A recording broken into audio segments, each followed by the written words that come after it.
চাকরি close chapter হিসেবে ঘোষণার পরে তিনি ভাতাতে চলে গেছেন এবং তিনি ভাবছেন একটি গ্র্যাজুয়েট অনার্স মাস্টার্স ডিগ্রি অন্যতম এবং ন্যূনতম মাধ্যমিক পাশ করতে গেলেও যোগ্যতা লাগে, অধ্যাবসায় লাগে। প্রত্যেক দিন 50 টাকা হিসেবে তিনি এই শিক্ষিত বেকার যুবক যুবতীদের মূল্য নির্ধারণ করে দিয়েছেন। রাজ্যের মুখ্যমন্ত্রীকে বেনজির ভাষায় আক্রমণ এক নেতার, তিনি সরাসরি মুখ্যমন্ত্রীকে কাঠগড়ায় তুলেছেন। রাজ্য বাজেটে মাস্টার স্ট্রোক মমতা ব্যানার্জি। বিরোধীরা ভাতা নিয়ে যতই কটাক্ষ করে থাকুক, সেই ভাতার অঙ্কই বাড়ালো রাজ্য সরকার। লোকের ভাণ্ডার থেকে শুরু করে রাজ্যের যুব সমাজের জন্য বড় ঘোষণা করে মমতা সরকার। ভোটের মুখে যুব সাথী বলে একটি প্রকল্প চালু করে। এই প্রকল্পের সুবিধা পাবেন যারা মাধ্যমিক পাস, বয়স 21 থেকে 40 বছরের মধ্যে, বর্তমানে কোনো স্থায়ী চাকরিতে নিযুক্ত নন। এই যোগ্যতা পূরণ করলে সংশ্লিষ্ট যুবকেরা প্রতি মাসে 1500 টাকা করে ভাতা পাবেন রাজ্য সরকারের তরফে। রাজনৈতিক মহলের একাংশের মতে এ একেবারে ভোট বাজেটের মাস্টার স্ট্রোক, আর তা নিয়ে আক্রমণ জানিয়েছেন বিরোধী দলনেতা শুভেন্দু অধিকারী। তিনি সাংবাদিক বৈঠকে রাজ্য সরকারকে আক্রমণ করে বলেন, পশ্চিমবঙ্গ সরকারের চাকরি চুরি একটা শিক্ষিত রূপ নিয়েছে। চাকরির পরীক্ষায় জালিয়াতি, সাদা খাতায় চাকরি, খাতা বদলে চাকরি যে ভয়ঙ্কর আকার ধারণ করেছে, যার ফলে কখনো কলকাতা হাইকোর্ট তো কখনো সুপ্রিম কোর্টে হস্তক্ষেপ এবং শিক্ষামন্ত্রী পার্থ চ্যাটার্জি সহ শিক্ষা দপ্তর জেল কাটানোর পরে তাদের বিরুদ্ধে একাধিক চার্জশিট হওয়ার পরে আর চাকরির ঝুঁকি নিতে নারাজ। তাই চাকরি ক্লোজ চ্যাপ্টার হিসেবে ঘোষণা করে তিনি ভাতাতে চলে গিয়েছেন এবং তিনি ভাবছেন একটি গ্র্যাজুয়েট অনার্স মাস্টার্স ডিগ্রি, এমনকি ন্যূনতম মাধ্যমিক পাশ করতে গেলেও যোগ্যতা লাগে, অধ্যাবসায় লাগে। প্রত্যেক দিন 50 টাকা হিসাবে তিনি এই শিক্ষিত বেকার যুবক যুবতীদের মূল্য নির্ধারণ করে দিয়েছেন। কি বলছেন শুভেন্দু অধিকারী, শুনব। চাকরি চুরি একটি স্বীকৃত রূপ নিয়েছে। চাকরির পরীক্ষায়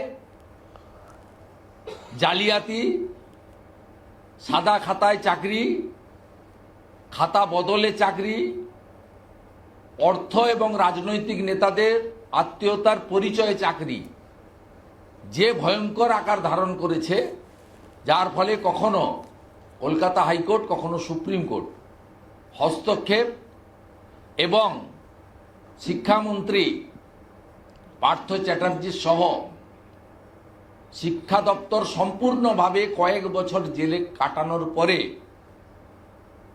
তাদের বিরুদ্ধে সুনির্দিষ্ট অভিযোগে একাধিক চার্জশিট হওয়ার পরে তাদের সম্পত্তি ইডি বাজেয়াপ্ত করার পরে, অ্যাকাউন্ট ফ্রিজ করার পরে মাননীয় মুখ্যমন্ত্রী আর চাকরির ঝুঁকি নিতে নারাজ। তাই চাকরি ক্লোজ চ্যাপ্টার হিসেবে ঘোষণা করে তিনি ভাতাতে চলে গেছেন এবং তিনি ভাবছেন যে একটি গ্র্যাজুয়েট অনার্স মাস্টার ডিগ্রি, এমনকি ন্যূনতম মাধ্যমিক পাস করতে গেলেও যোগ্যতা লাগে, অধ্যাবসায় লাগে, বইপত্র লাগে, শৃঙ্খলার সঙ্গে শিক্ষাঙ্গনে এবং পরীক্ষায় বসতে হয়। প্রত্যেক দিন 50 টাকা হিসেবে তিনি এই শিক্ষিত বেকার যুবক যুবতীদের মূল্য নির্ধারণ করে দিয়েছেন।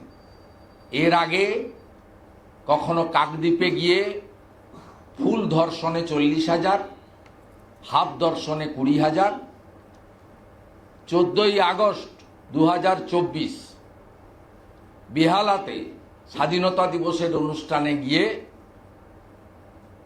অভয়ার মা বাবা চাইলে তো আমি 10 লাখ দিতেই পারি।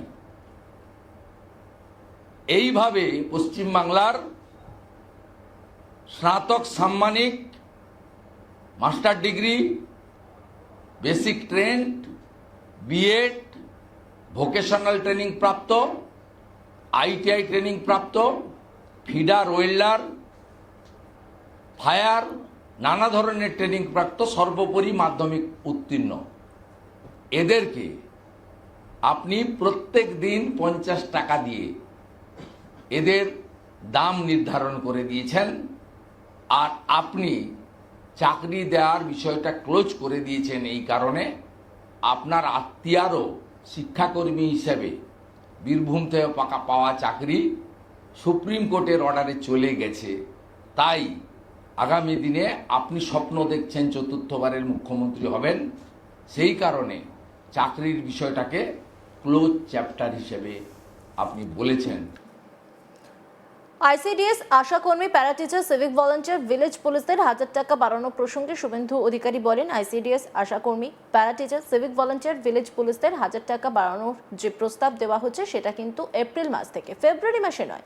কারণ এপ্রিল মাসে মডেল কোড অফ কন্ডাক্ট থাকার জন্য দিতে পারবে না। আমরা বলেছি সম কাজে সম বেতন দিতে, কারণ এতে ওদের কোনো সুরাহা হবে না। কি বলছেন শুভেন্দু অধিকারী, শুনবো।